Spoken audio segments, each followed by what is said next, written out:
And joining me in studio, international human rights lawyer and political analyst Arsen Ostrovsky and former head of the European Department in the Foreign Ministry, Daniel Shek. A pleasure to have you both with us.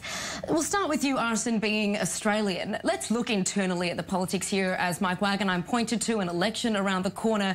Malcolm Turnbull recently ousted as Prime Minister. We know that he's got a significant Jewish supporter base in his electorate. Could this just be about internal politics and trying to win votes? No, I think that's a very small part of it, perhaps. One thing that was, I think, overlooked in the introduction is that what's really spurred this decision, and as the Prime Minister stated repeatedly, it's got nothing to do with the by-election in Wentworth, which is a former Prime Minister's seat, but really has a lot to do with the current vote this week at the UN General Assembly, where the Palestinians are set to assume the chairmanship of the G77 group of nations. So that really spurned the Australian decision in many ways, in which they would need to also explain their vote and their position.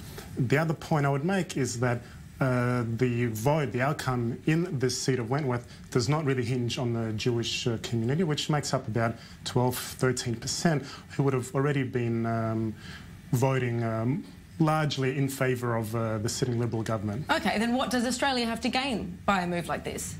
As the Prime Minister said in his remarks, Australians are an upfront people who will stand up for their convictions. And as he said, you know, quite frankly, the two states, they're committed to the two-state solution, but it hasn't been going quite well, as everyone knows. And the Prime Minister said that, quite frankly, you can't keep doing the same thing and expecting different results. Does this come out of the blue? Of course, Australia has long been a supporter, a very close friend of Israel. What's your take on this, at least commitment to perhaps considering to move the embassy? Well, it's a bit short of a commitment. I think, like other countries that you mentioned in the introduction, including some EU members like the Czech Republic, Poland, Hungary, they're considering it.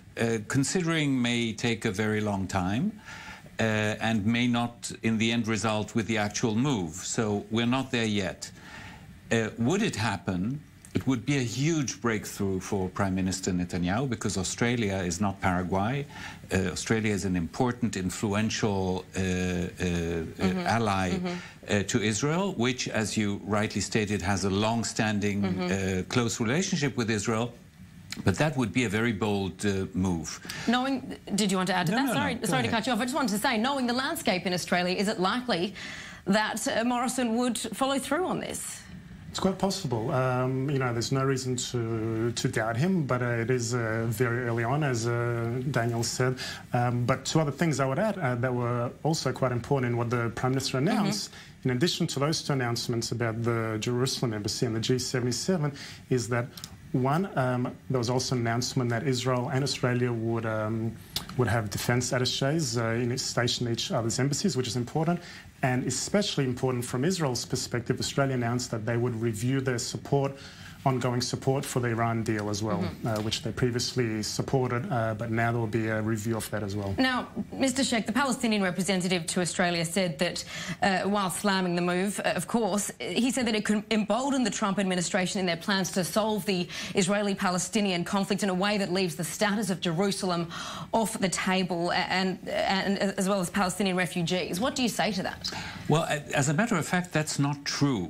It's not true for Australia, because, as the Prime Minister said, this does not mean that in the future Australia will not recognise East Jerusalem as the capital of a future Palestinian state. And it's not even true for the United States, because even in the official statement of the move of the American embassy from Tel Aviv to Jerusalem, there is a sentence saying that this does not preclude or exclude a possibility of a partition of Jerusalem, of negotiating Jerusalem, etc., etc. I do think that there are principles here in play, and I don't see any reason to doubt the intentions of the Australian Prime Minister. But sooner or later, reality comes knocking on your door, and that might happen in the next few weeks with some pressure from quite a number of countries, and maybe without you know, going back on the decision like Paraguay did. It might just take a longer time to think it over. Should Australia be concerned about what this could mean for its relationship with Arab nations and Muslim majority countries? No, at the end of the day, every country's got to do what's best in their own interests, and But could this not be in Australia's best interests? Look, at the end of the day, you have to do what's right and just, and that is true. Yeah. Any decision that's made that's even conceivably looked as supportive of Israel may possibly harm you. But as the Prime Minister said, that Australians are an upfront people that do have to stand up for their convictions. What did you want to add to that? No, I just say I'm an Israeli and I was born in Jerusalem and I spent most of my career in the Foreign Ministry that's in the heart of Jerusalem. So clearly I'm all in favor of all embassies moving to Jerusalem sooner or later. I just think that realistically it would be more useful to do these moves in the framework of a bigger move, of something that has something in the context of... So the drip effect is something that you don't see as useful? It has to be everybody all at once or no one at all? No, I think it has to be in the context of something that moves the situation forward and doesn't just put another stone in this mosaic. What do you say to that? Because Morrison did talk about that. He did. Look, I mean, I would love for nothing more than for this to be agreed in a mutual consensual environment, but at the end of the day, if we're going to be waiting for a reliable Palestinian partner, hell will freeze on. Well, we have an Israeli one that's repeatedly offered to negotiate. We have Palestinians that are paying salaries. Well, it is the issue.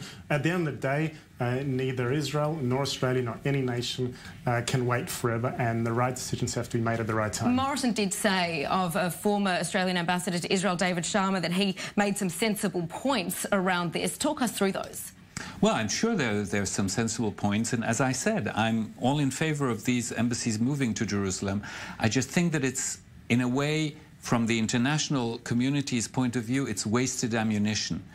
You need to do this in the context of something that both sides have to give some currency for it. Do you disagree with Morrison's premise that doing the same thing over and over again and expecting a different result is crazy? No, but it's not binary. It's not what we did before or this. But